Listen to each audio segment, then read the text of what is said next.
Maqaa Abbaa, maqaa Ilmaa, maqaa Hafuura Qulqulluu, Waaqayyo tokkoo, Ameen. Kabajamtoota maatii Waaqayyoo, Waaqayyo kan jaalattan, Waaqayyo kan isin jaalatu, nu jaalatee, nu eebbisee, nu eegee, guyyaa har'aa kanaan kan nu ga'ee maatiin Waaqayyoo hundumti keessan iyyuu maqaa Waaqayyootiin akkam jirtu? Akkamiin sa'a kana geessanii? Ameen. Waaqayyo abbaan keenya, abbaan jaalalaa, abbaan nageenyaa, abbaan araaraa, balleessaa keenya, jibba keenya, haaloo keenya hunda wajjin nu jaalatee guyyaa har'aa kanaan kan nu ga'ee maqaan isaa bara hanga baraatti kan ulfaateef kan galatoome nuuf haa ta'u. Haati keenya qulqulleettii dubaroo Maariyaam, qulqulloonni ergamoonni, toltoonni, wareegamtoonni hundumti isaaniitiyyuu akkaataa Waaqayyo isaan jaalatee, isaan kabajee, isaan eebbiseen maqaan isaanii kan ulfaate kan galatoome nuuf haa ta'u. Hunda dura baga Waaqayyo abbaan keenya bara 2014 nuuf jijjiiree gara bara 2015tti nagaan nu ga'e. Egaa Waaqayyo abbaan keenya bara 2014 keessatti badii baay'ee raawwachuu dandeenya. Guyyaa baay'ee Waaqayyoon mufachiisuu dandeenya. Guyyaa baay'ee wanta Waaqayyoon hin jaalanne hojjechuu dandeenya. Waaqayyo abbaan keenya garuu akka namaa miti. Inni obsaadha, inni nama jaalata, abbaa jaalalaati. Cubbuu nuti raawwachaa turre sana hunda wajjin nu jaalatee balleessaa keenya waliin bara sana nuuf jijjiiree guyyaa kanaan kan nu ga'e maqaan Waaqayyoo ammallee kan ulfaateef kan galatoome nuuf haa ta'u. Egaa maatii Waaqayyoo akka eeyyama Waaqayyootti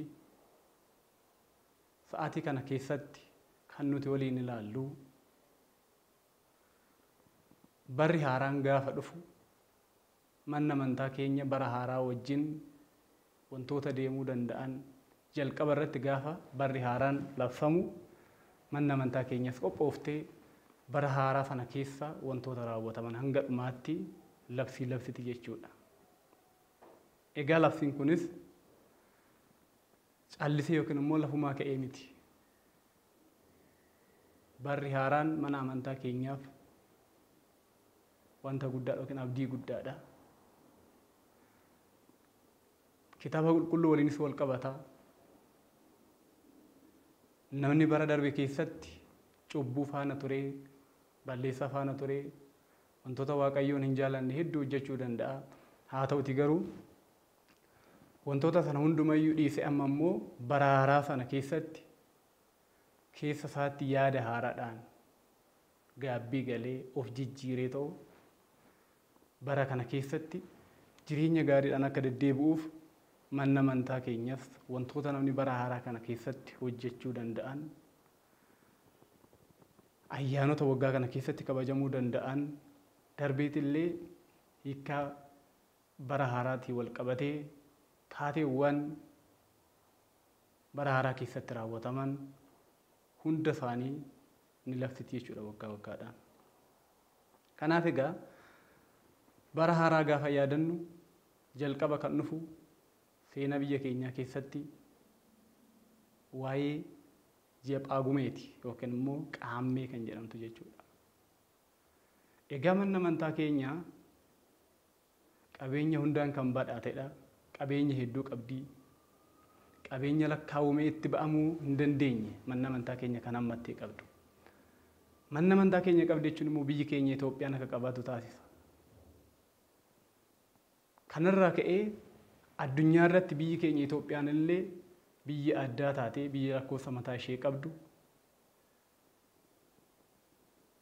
biyya lakkoofsa mataa isheetiin ofii isheetiin lakkaawwattee ji'a mataa isheetiin hunda waliin kan deemtu akka qabaattu kan taasiste mana amantaati jechuudha. Egaa jalqaba irratti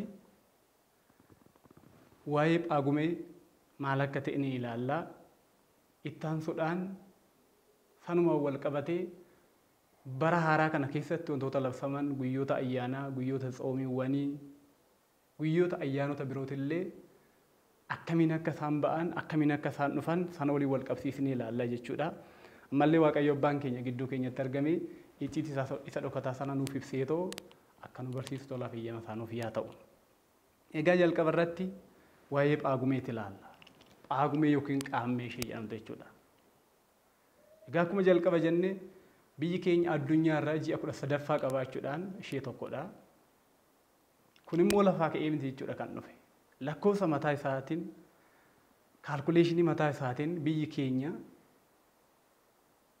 waan hundumayyuu osoo hin dhiisin waan jiru sana walitti da'anii abbootiin keenya kan nuuf kaan sanaan ji'a Phaagumee kana argatan jechuudha. Egaa biyyoota addunyaarra Phaagumeen hin jiru. Guyyoota Phaagumee kana keessa jiran qoqqoodaniiti jechuudha kan isaan ji'oota firan. Biyya keenya Itoophiyaa keessatti garuu ji'a ishee qaammee jennu kana yeroo tokko tokko 5 taati, yeroo tokko tokko 6 taati. Darbee immoo naannoo waggaa 600tiin booda torballee akka taatu abbootiin keenya lafa nuu kaa'an jechuudha. Egaa baay'een keenya isa torbaa kana beekuu dhiisuu dandeenya. Qaammee yookiin Phaagumee gaafa jennu isa 5 fi 6 sana qofa kan sammuu keenya keessa dhufu. Egaa inni kun akkamitti akka ta'e muuxannoo abboonni keenya qaban, cimina isaan qaban, ammam akka Waaqayyo isaan waliin ta'eetoo Phaagumee torbaa kana lakkoofsi bara akka hin jijjiiramneef akkamitti akka isaan argatan ilaalla jechuudha. Egaa jalqaba irratti Phaagumee yoo jennu jechi isaa jecha Giriikii yookaan immoo Xirii irraa kan dhufedha. Phaagumeene kan jedhu irraa kan inni dhufe. Hiikkaan isaatis haftii yookiin dabalata. Egaa akkuma jalqaba kaasne qaammeen dabalata akkuma taate jiini 12 Itoophiyaa keessatti yookiin biyya keenya keessatti lakkaawamanii 13ffaan kun akka ji'a tokkotti lakkaawamti. Ishiin kun akka dabalataati jechuudha. Egaa isa kana manna amantaa keenya maaliin wal qabsiisti yoo jenne mallattoo abdiiti guyyoonni kun. 2014 fakkeenya bara kana xumurameera ji'a 12ffaa irra jirra.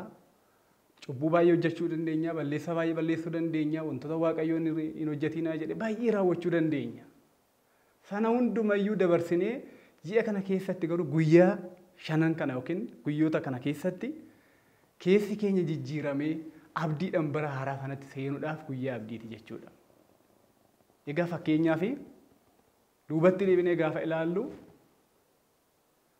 5,500 lakkaawwamee xumura irratti gaafa Kiristoos abdii kanaaf dhalatee addunyaa kanaaf dhalatee dhala namaa hundaaf abdii ta'ee lafa kanarra deddeebi'u namoonni abdiidhaan eeggachaa turan. Ammallee guyyaan kun sana fakkeeffamti jechuudha. Ganna ulfaataa sana dabarree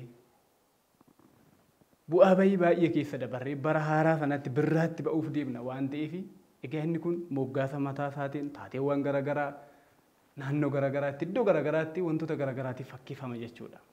Kanaaf abboonni keenya akkuma nu barsiisanitti nutillee jechuudha kiristaanni hundumtuu qaammee yookiin Phaagumee kana guyyaa tokkorraa kaasanii namoonni baay'een mana amantaatti deddeebi'uudhaan iddoo tsabalaatti deddeebi'uudhaan baay'een isaanii cuuphamaniit keessa isaanii sana qulqulleeffatu jechuudha. Keessa isaanii sana qulqulleeffatanii bara haaraa sana abdiidhaan eegu.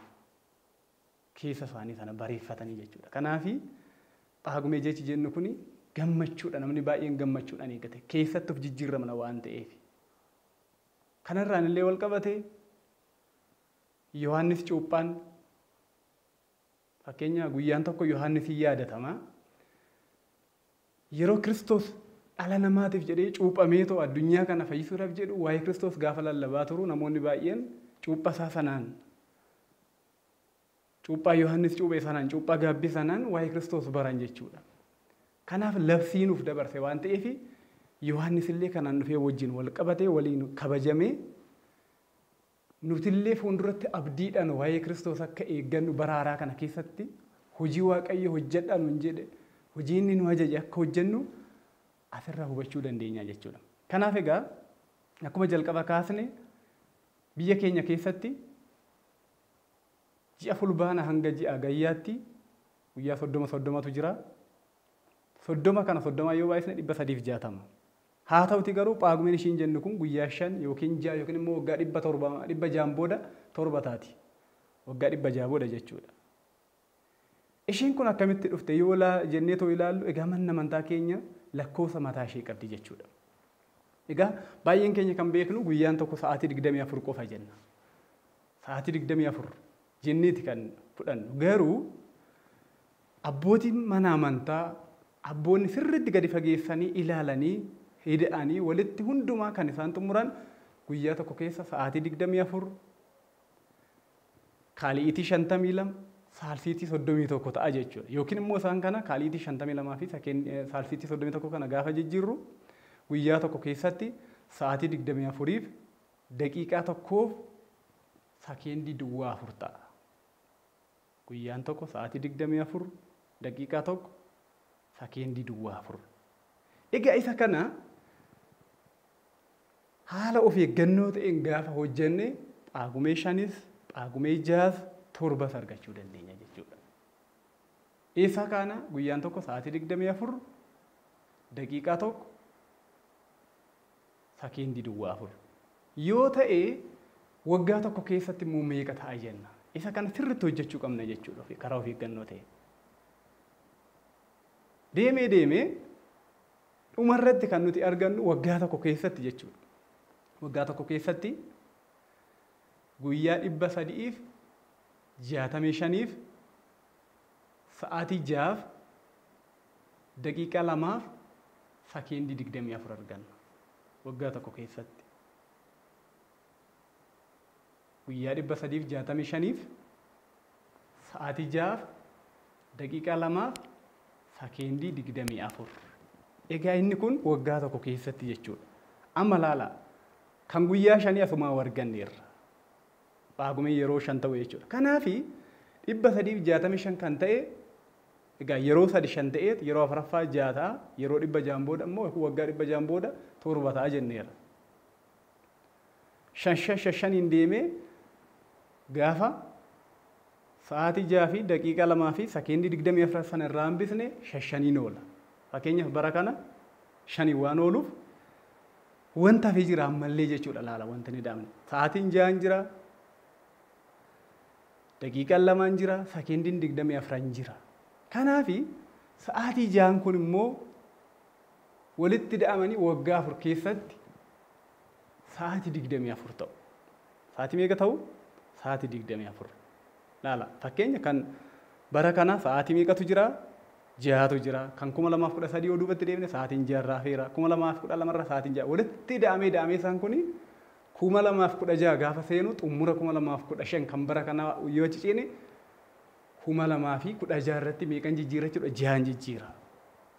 Yeroo baay'ee gaa isaan kun akkamitti akka 6 jijjiiru bara kam yoom 6 kan jedhu ilaallaa jechuudha fuulduratti. Kanaafi waggaa tokko keessatti guyyaa 365 sa'aatii 6 daqiiqaa 2 sekeendii 24 akkuma jenne guyyaan 5 sun eessaa akka dhufe 365 argannee jirraa jechuudha. Egaa Paagumeen immoo akkamitti 6 ta'a kan jennu isuma amma dubbanne 6 kan nuti jenne yeroo 6 jijjiiru sa'aatii 6 kun waggaa 4 keessatti walitti da'amanii meeqa nu dhufan jechuudha? Sa'aatii 24. Sa'aatiin 24 immoo guyyaa meeqa ta'a jechuudha? Guyyaa tokko. Kanaafi bara sana xumura bara Luqaas fakkeenya kan bara kana 2015 Luqaas waan ta'eef Luqaas irraa gara bara Yohaannisitti yeroo jijjiiramu 2016 yeroo seenu xumura 2015 irratti Paagumeen meeqan jijjiirama jechuudha? 6 jijjiiramaa jechuudha. Sababni isaatis sa'aatiin 6 sun walitti da'amanii sa'aatii 24 waan nuuf kennaniif waggaa 4 keessatti sa'aatii meeqa arganne jechuudha? Sa'aatii 24 yookiin immoo guyyaa tokko arganne jechuudha. Yeroo kana bara Yohaannis kan jennu yookiin immoo xumura bara Luqaas seensa bara jabana Yohaannis irratti qaamni meeqan jijjiira jechuudha? 6 jijjiiraa jechuudha. Inni kan biraa inni xumuraa kan namoonni baay'een hin beekne qaamni 7 jiraachuu isaa isaan makaasni jechuudha. Qaamni 7 kun yookiin immoo Paagumee inni jennu kun 7 kun eessaa dhufe jenneetu yoo ilaalle sa'aatii 6 sana idaaneeti waggaa 4tti guyyaa tokko arganneera. Amma immoo kamtu nu hafe? Daqiiqaa 2 fi sekeendii 24tu nu hafe.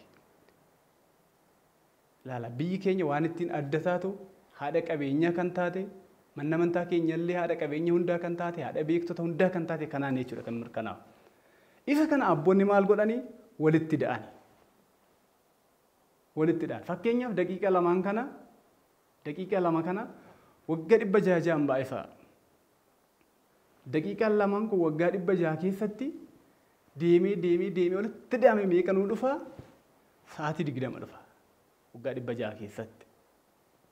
Jijjiiruu dandeessu isa kana teessanii ta'u. Daqiiqaa lamaan kun waggaa 600 keessatti sa'aatii meeqa dhufe? Sa'aatii 20 dhufe. Amma immoo maaltu nu hafe? Sekeendii 24 jirti. Sekeendii 24 kanas immoo waggaa 600 baay'isaatii gara daqiiqatti deebisaatii gara sa'aatiitti deebisaa. Gara sa'aatiitti gaafa deebistan xumura irratti meeqa argattu? Sa'aatii 4 argattu. Sa'aatii 4. Achi daqiiqa lamaan sa'aatii meeqa nuu dhufe waggaa 600tti?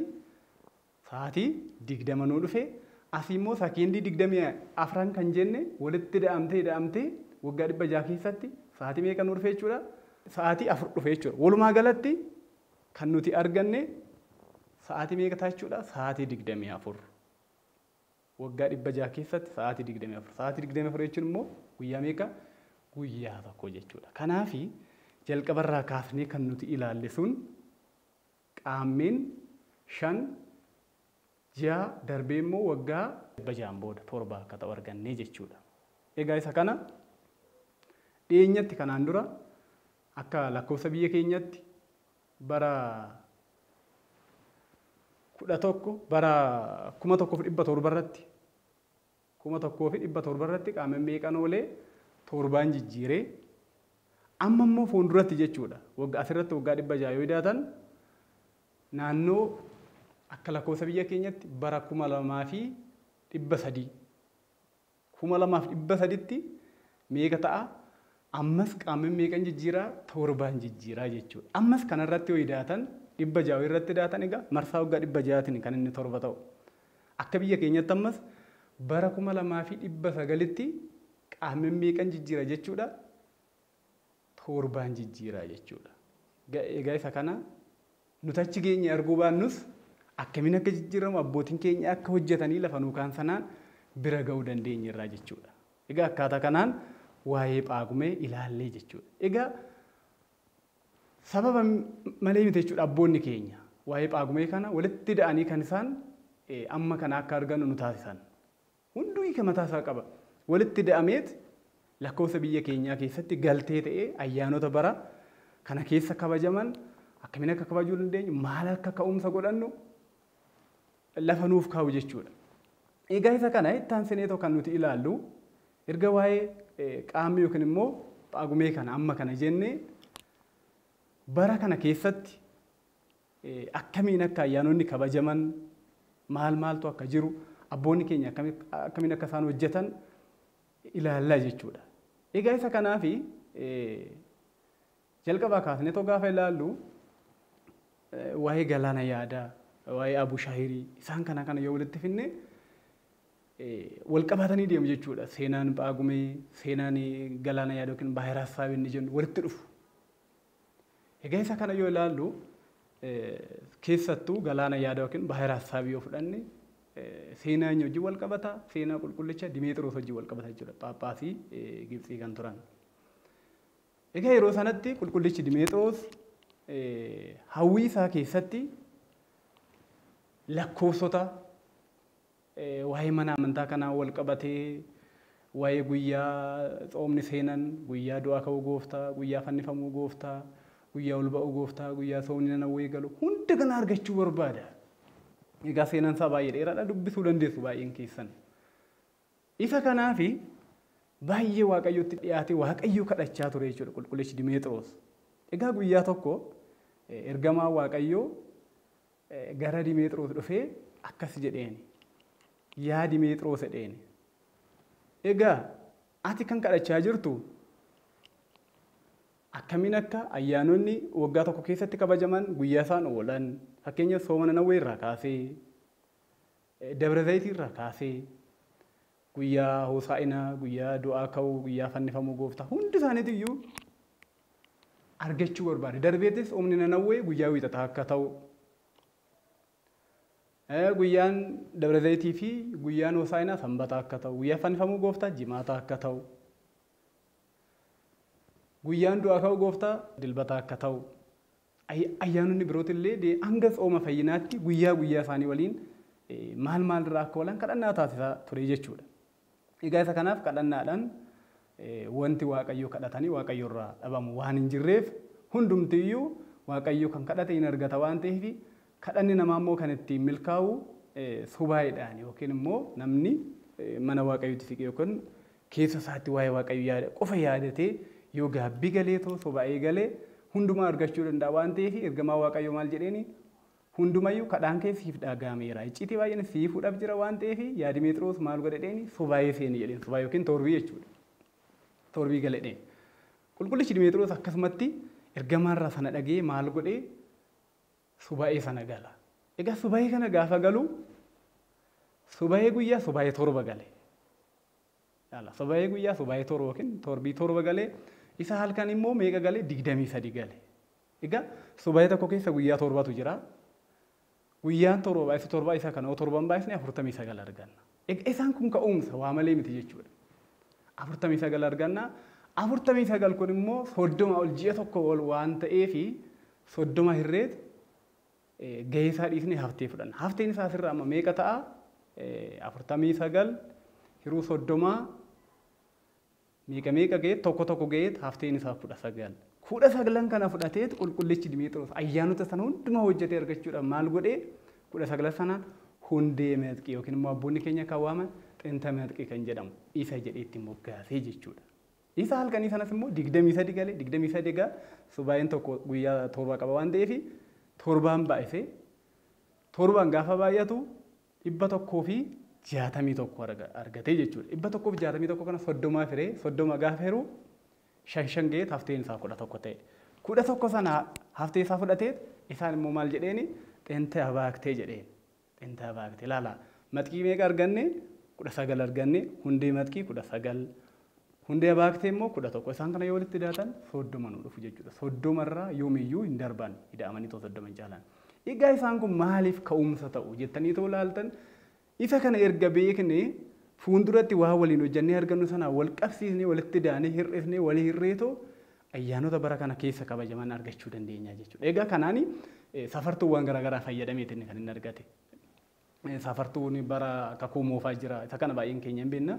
Kakuu moofaa jechuun 5,500 dhaloota Kiristoos hin dura bara ture bara gadadoo yookiin immoo bara dheekkamsaa maal bara namoonni illee Waaqayyoo tabdachaa ture Waaqayyoo lafa kanarratti dhalateetu nama fayyisa jedhanii kan abdatamaa ture waan ta'eef 5,500 achi fudhatee itti aansee bara kamidha bara kakuu haaraati. Egaa bara kakuu haaraa jechuun fakkeenya bara kana 2015 waan ta'eef 2015 kana walitti daaneeti egaa kan ayyaanota bara tokko keessa kabajaman argachuu dandeenyu jechuudha.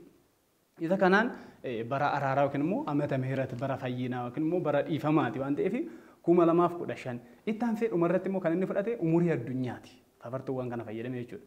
Umurii addunyaa kana yoo walitti daane egaa umurii addunyaa argachuudhaaf kakuu bara kakuu moofaa ida'uu bara kakuu haaraati.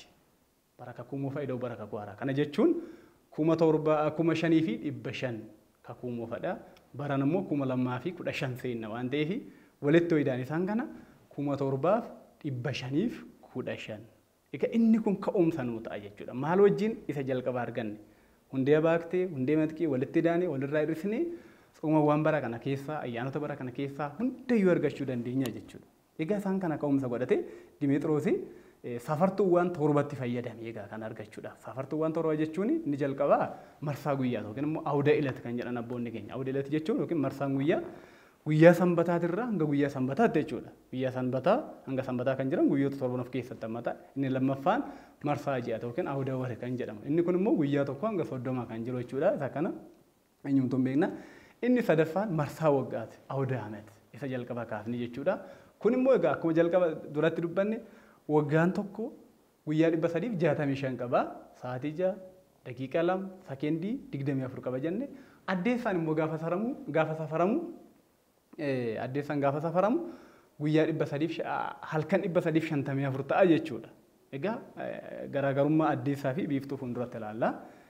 Inni afuraffaan marsaa abaakte yookiin immoo awda abaakte. Inni kun deddeebii waggaa 19ti. Deddeebii waggaa 19 jechuun waggaa 19 keessatti biiftuu fi addeessi akka namaaf gaaddidduu ta'u jechuudha. Biiftuu fi addeessi walirra oolu akka namaa fi gaaddidduu namaatti walirra waan oolaniif inni kun taatee waggaa 19 ta'u. Inni kun awdaa baaktee jedheen. Inni shanaffaan marsaa biiftuuti. Egaa marsaa biiftuun immoo waggaa 28. Kana jechuun guyyaa fi abbaa wangeelaa kan deebi'anii itti wal argatanidha. Guyyaa fi abbaa wangeelaa. Kana jechuun kan 2015 haa laallu. 2015 fulbaanni tokko maal oola? Dilbata oola.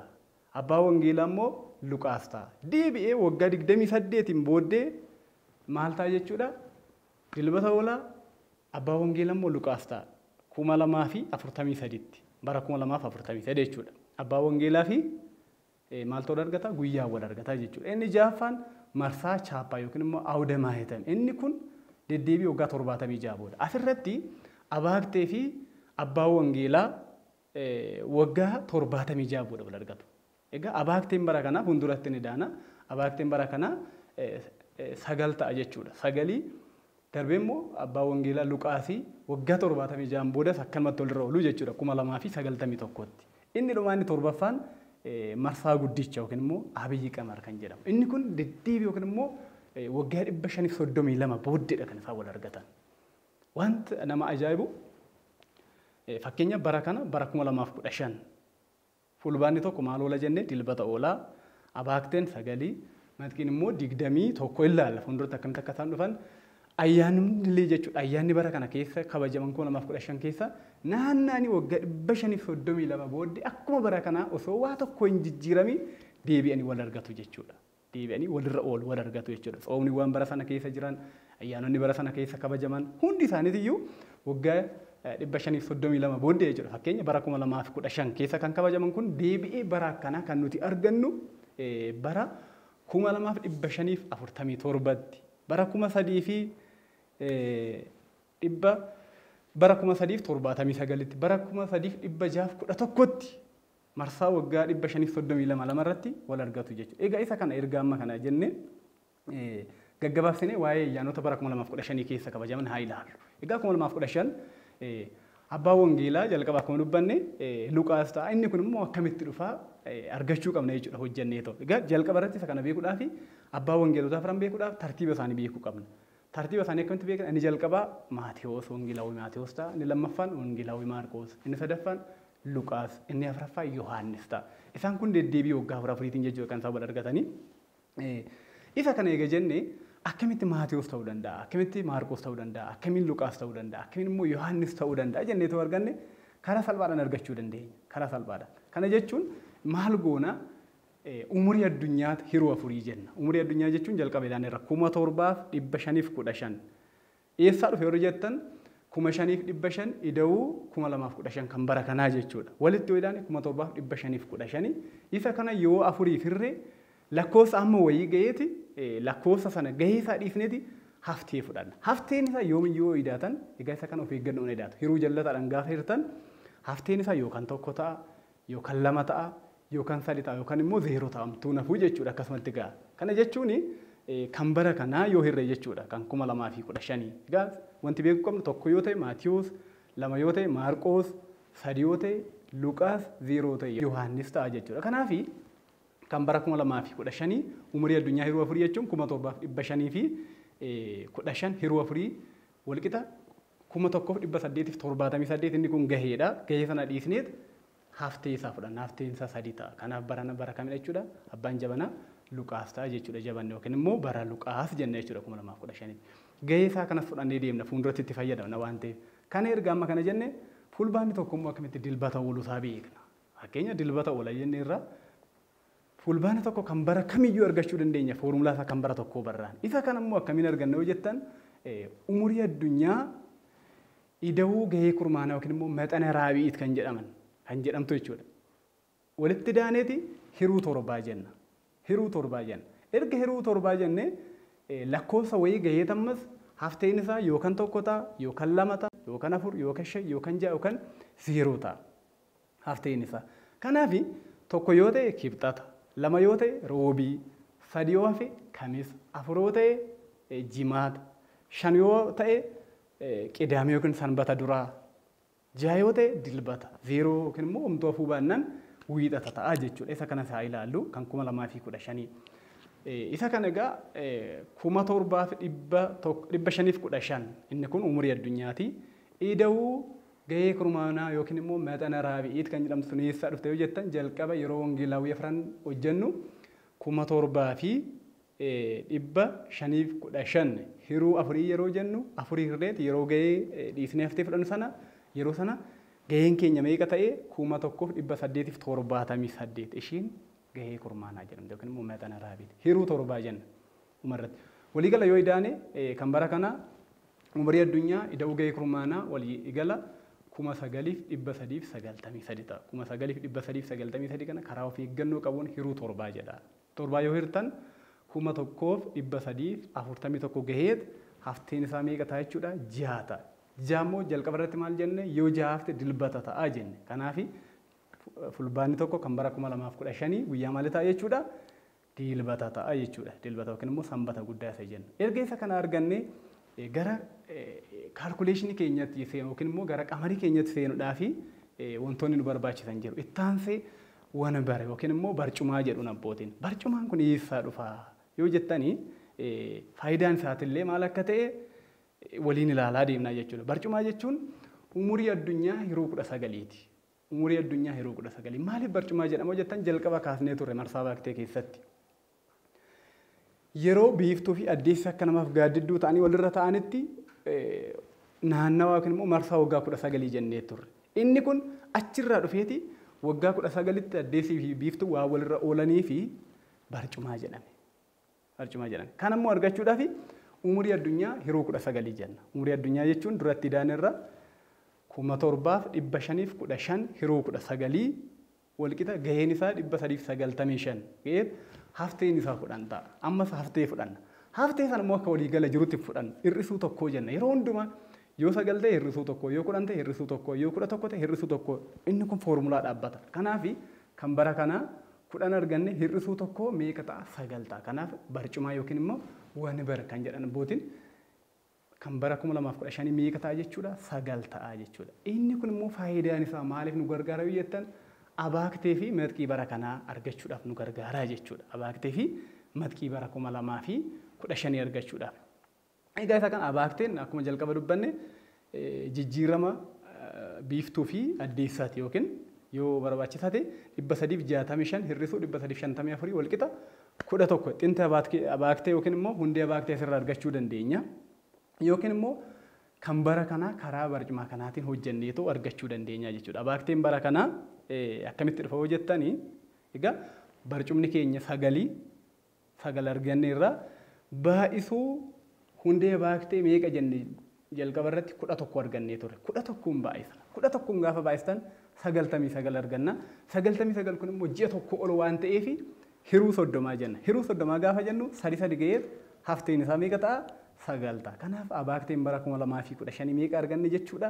9 arganne jechuudha. Itti aansine maxxii bara 2015. Isa kanas akkuma jalqabaatti hojjannaa jechuudha. Hundee maxxii yookiin immoo xinta maxxii kan jedhamu san argannee jirra waan ta'eef hundeen isaa 19. Barcumaan immoo 9 waan arganneef 9 baay'isuu 19 waliigala 171 ji'a tokko ol waan ta'eef hiruu 30 jenna. 30 hirree gaheen isaa 5 hafteen isaa 21. Kanaaf 21 kun immoo maxxii bara 2015 argannaa jechuudha. Egaa asirraa kaaneeti maxxiin foormulaa dhaabbata maxxiin bara tokko keessatti jechuudha. Yoo 14 gadi ta'e ayyaana maxxii kan jedhamu onkololeessa keessa oola. Yoo immoo 14 ol ta'e ayyaanni maxxii fulbaanatti deebi'a jechuudha. Inni kun sababa malee miti. Fuula duratti guyyaa tsooma nanawwee, tsooma guddicha maal akka seenu waan nuuf kennaniif karaa of eeggannoo ta'een hojjechuu qabna jechuudha. Egaa isa kana kan bara 2015 yoo ilaalle maxxiin keenya meeqa jenne 21. Kanaaf 21 immoo 14 ol waan ta'eef maal goona onkololeessa irraa fudhanna. Onkololeessa 21 nu dhufa jechuudha. Onkololeessa 21 irraa kaasne ayyaanni maxxii keenya yoo gaafas nu dhufe fulbaana ta'a jechuudha. Fulbaana 21. Fulbaana 21. Kanaaf ayyaanni maxxii keenya 14 ol waan ta'eef fulbaanatti deebi'a. Fulbaana 21. Fulbaana 21 jechuudha. Fulbaana 21 kana guyyaa inni oolu yoo guyyaa inni oolu arganne ida'uu tawasaakuu yookiin immoo ida'amtu guyyaa sanaa walitti da'anneeti fuula duratti amajjii keessatti tsoomni nanawwee maal akka oolu argannaa jechuudha. Egaa isa kana gaafa idaanu ida'amtuu yookiin immoo tawasaakiin guyyoota kan jedhaman jira. Ida'amtuu sanbata duraa 8 sanbata irraa yookaan 8 kan dilbataa 7 kan wiixataa 6 kan qibxataa 5 kan roobii 4 kan kamisaa 3 kan jimaataa 2 ta'a jechuudha. Kan jimaataa 2 jimaata irratti dhaabbata. Sanbata xiqqaarraa kaanee jechuudha. Sanbata duraarraa 8 7 6 5 4 3 2. Egaa isa kana matkiin keenya bara kanaa 21 kun immoo maalirratti oolee 21 14 ol waan ta'eef fulbaana 21 kana fulbaana keessa nu oolaa jechuudha. Akkuma jalqaba kaasne matkiin keenya 14 gadi yoo ta'e ayyaanni matkii onkololeessa ta'a. Matkiin keenya 14 yoo ta'e ayyaanni matkii maalirra oola fulbaana keessa ta'a jechuudha. Isa kana akkanatti yoo sirreeffanne kanaaf kan bara kanaa 21 kun immoo guyyaan oolu yoo teessan ilaaltan guyyaa sanbata duraa ta'udha. Guyyaa qidaamee jechuudha. Guyyaa sanbata duraa waan ooluuf ida'amtuun guyyaa sana 8 ta'a. 8 waan ta'eef waliigala 8 ida'uu 21 meeqa arganne 29. 29 erga arganne ayyaanni matkii tawasaakii yookiin immoo guyyaa ida'amtuu guyyoota kana faana walitti da'amee ji'a tokko yoo caaluu baate ji'uma sana keessatti yoo xumurame fulbaanuma keessatti yoo xumurame amajjii xoomni nanawwee akka eegalu nu agarsiisa jechuudha. Yoo immoo onkololeessa akka ta'e guraandhala xoomni nanawwee akka eegalu agarsiisa jechuudha. Kanumaan wal qabatee kan bara kanaa 29 ji'a tokko gaditti xumurame waan ta'eef akkasumatti fudhanna. Fulbaana yoo ta'e amajjii onkololeessa yoo ta'e guraandhala ji'a ja'affaa dhaqnaa jechuudha. Kanaaf kan bara kanaa walitti da'amee ayyaana matkii yookaan immoo ida'amtuu guyyoota sana wajjin walitti da'amee 29 kun immoo fulbaanii 29 amajjii bira dhaqee amajjiin 29 maal ta'a jechuudha guyyaa xoomni nanawwee kan bara 2015 itti eegalu ta'a jechuudha. Sirriitti yoo ilaaltan guyyaa sun guyyaa wiixataa ta'uusaa adda baafachuu qabna jechuudha. Egaa kanuma wal qabatee erga isa kana arganne 29 amajjiin 29 guyyaa xoomni nanawwee itti eegalu ta'uusaa erga barree sooma kan argachuun nu rakkisu jechuudha. Guyyaa xoomni kun itti eegalu. Egaa haaluma kanaan 29 kana ka'umsa yookiin immoo tursiistuu kan jedhamu jira. Tursiistuun bara kanaa mabaaja hamar kan jedhamu jira. Inni akkamiin dhufa kan jedhu sooma kana wal qabate 29 kun irratti da'amaa deemaa jechuudha. Egaa kanatti aansee xoomni jiran tawasaakii yookiin immoo ida'amtuu xoomaa kan xooma hundaatu jira. Irratti da'aa deema. Yoo idaanu fakkeenyaaf kan xooma guddichaa 14 ta'a. Xooma nanawweetiin booda guyyaa 14 booda waan eegaluufi 29 ida'uu 14 waliigala naannoo 43 immoo yoo ji'a tokko wal waan ta'eef 43 kana 30 yoo hirree meeqatu hafa jechuudhaaf ta'een isaa 13 kanaaf xoomni guddichi bara kana guraandhala meeqa ta'a jechuudha. Guraandhala 13 eegalaa jechuudha. 13 eegalaa. Itti aansee egaa ida'amtuun xooma hundaatu jira. Guyyaa xooma nanawweetirraa kaasee hanga dabra zayitiitti ida'amtuun jiru 11 jechuun guyyoonni jiranii guyyaa 41 kun immoo 30 ol waan ta'eef 30 hirreet gahee dhiisnee haftee isaa fudhanna 11 irratti daana gara booddee guyyaa xooma nanawweetirraa kaasee hanga guyyaa ayyaana hosaayinaatti guyyaa 62 jira. Isa kanas 62 30 ol waan ta'eef 30 hirreet gahee dhiisnee haftee isaa fudhanna 2 booda irratti daana. Akkasumallee xooma nanawweetirraa kaasee hanga guyyaa fannifamuu gooftaa keenyatti guyyoota 67 jira. 67 kunis ji'a ol waan ta'aniif hiruu 30 jennee gahee dhiisnee hafteen isaa 7 ta'a.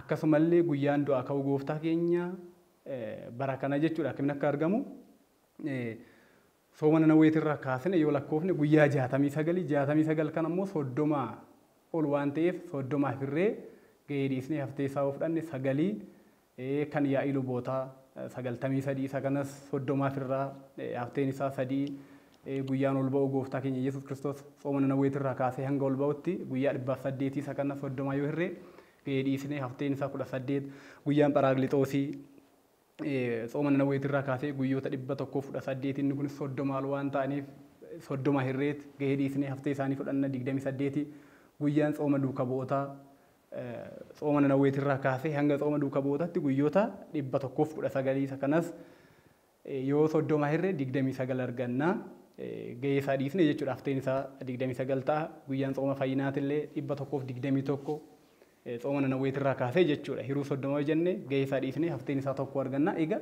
haftee kana fudhannee tursiistuu isaanii jechuudha.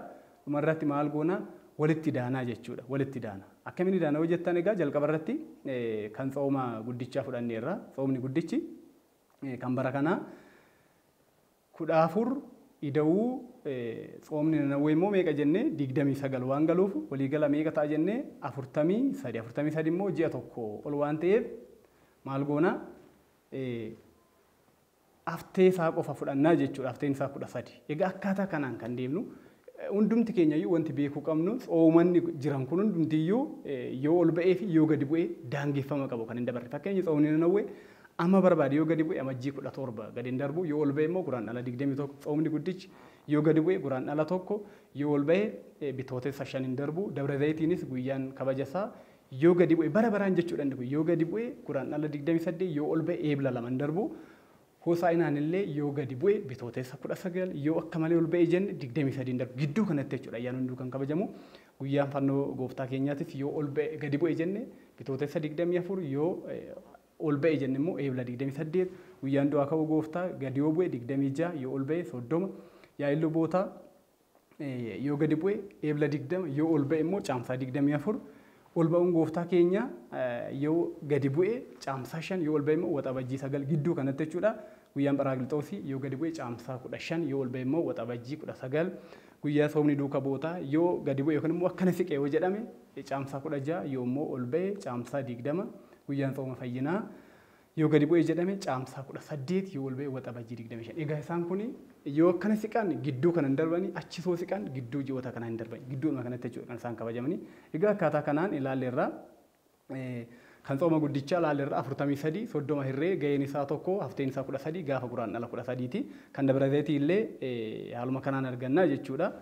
Egaa walumaa galatti 41 kana yoo hirree akkaataa sanaan kan nuti argannu.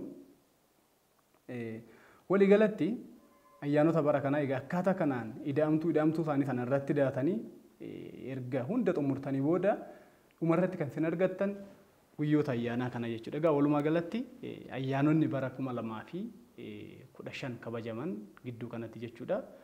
Akkan amma isiniin jedhee suuta jettanii teessaniit hiraatii geessaa dhiistanii haftee isaa fudhachaa 29 irratti daadiimtu jechuudha. Tursiistuun 29 waan ta'eef kan tsooma Nanawwee hojjenneerra kan tsooma guddichaas 14 ida'uu 14 jennee kan Dabra Zayitiis 11 irratti daa kan guyyaa fannoo gooftaa keenya kan Hosaa'inaa kan du'aa ka'uu gooftaa hundisaa erga idaatanii walumaa galatti bara kana keessatti kan argattan akkamitti dhufu haala amma kana jenneen jechuudha. Walumaa galatti ayyaanni bara kana keessa kabajaman akkuma jalqaba jenne abbaa wangeelaawwan keenya Luqaas ta'a kanas hojjennee arganne fulbaanni tokko guyyaan inni oolu dilbata ta'a kanas hojjennee arganne wanbarii yookiin immoo barcumaan keenya 9 ta'a isa kanas hojjennee arganneerra abaakteen keenya 9 ta'a isa kanas akkamitti akka argamu hundee abaakteetiin barcumaa waliin baay'isnee hirree 9 akka nu dhufe arganne maaxiqiin keenyas 21 akka ta'e isa kanas walumaan hojjennee arganneerra tsoomni Nanawwee kan bara 2015 amajjii 29 kan inni eegalu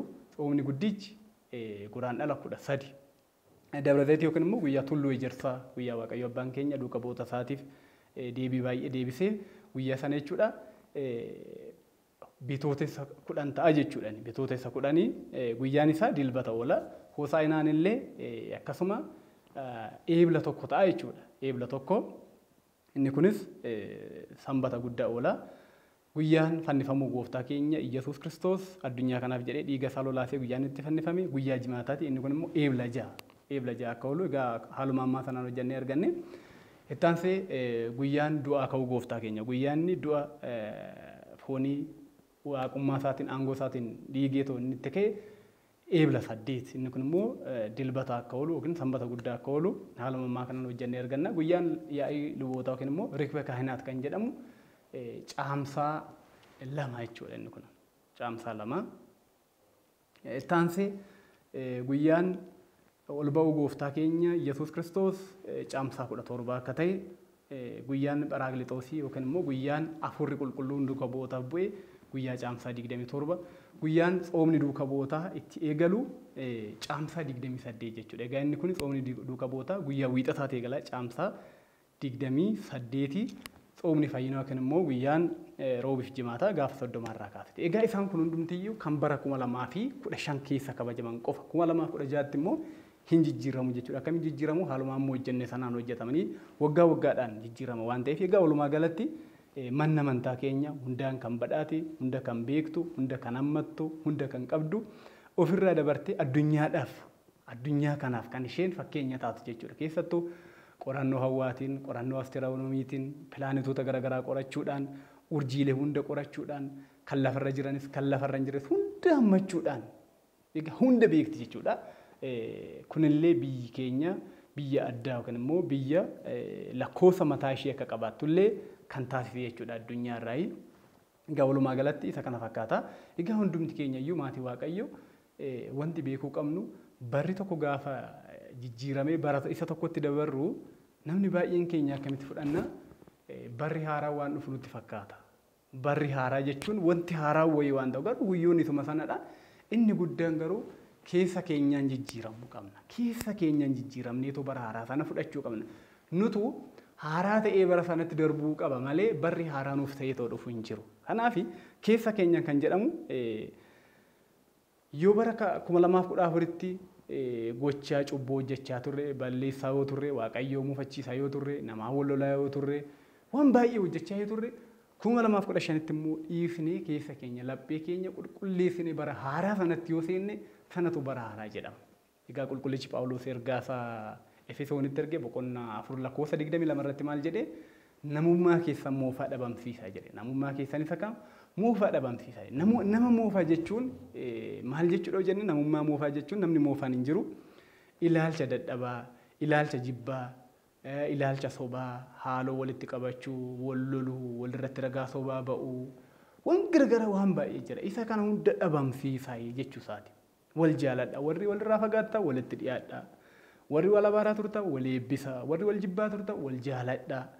Warri tokkummaa dhabdan iddoo garaagaraatti faffaca'aa turtan hundumti keessaniyyuu isin hunduu ijoollee Waaqayyooti waan ta'eef gara tokkotti deebi'aadha. Bara kanatti laphee keessan jijjiirradhaadha jechuusaati waan ta'eef nuti egaa bara kana gaafa kabajnu keessa keenyaan deebinee warri gaabbii galle gaabbii gallee, warri mana amantaa deemne mana amantaa deemne, warri waan gaarii hojjenne waan gaarii hojjenne bara kanatti Waaqayyo faana akka deddeebinu bara kanallee akka kabajnu Waaqayyo abbaan keenya nu haa gargaaru. Egaa hundumtiyyuu yoo Waaqayyo nagaa nu taasise, yoo Waaqayyo nu eebbise, yoo inni nu faana ta'e ayyaanota kana hundumaa kabajuu dandeenya waan ta'eef Waaqayyo abbaan keenya ayyaanota amma jenne kanas akka kabajnu, tsoomawwan kanas guyyoota jedhame hundayyuu akka ijaan agarru inni nu faana ta'e nu haa gargaaru. Egaa walumaa galatti barri 2015 bara itti hojjannee itti argannu, bara itti yaanni keenya yookiin immoo karoorri keenya 2014 keessatti nuuf milkaa'uu dide 2015tti itti nuuf milkaa'uu Waaqayyo nu haa taasisu. Walumaa galatti barri kun bara nageenyaa, bara araaraa, bara jaalalaa, bara tokkummaa nuuf haa ta'u. Waaqayyo abbaan keenya biyya Itoophiyaa biyya nagaa, biyya jaalalaa nuuf haa taasisu. Hunduma keenyaafuu nageenya isaa nuuf haa kennu. Galanni Waaqayyoof haa ta'u.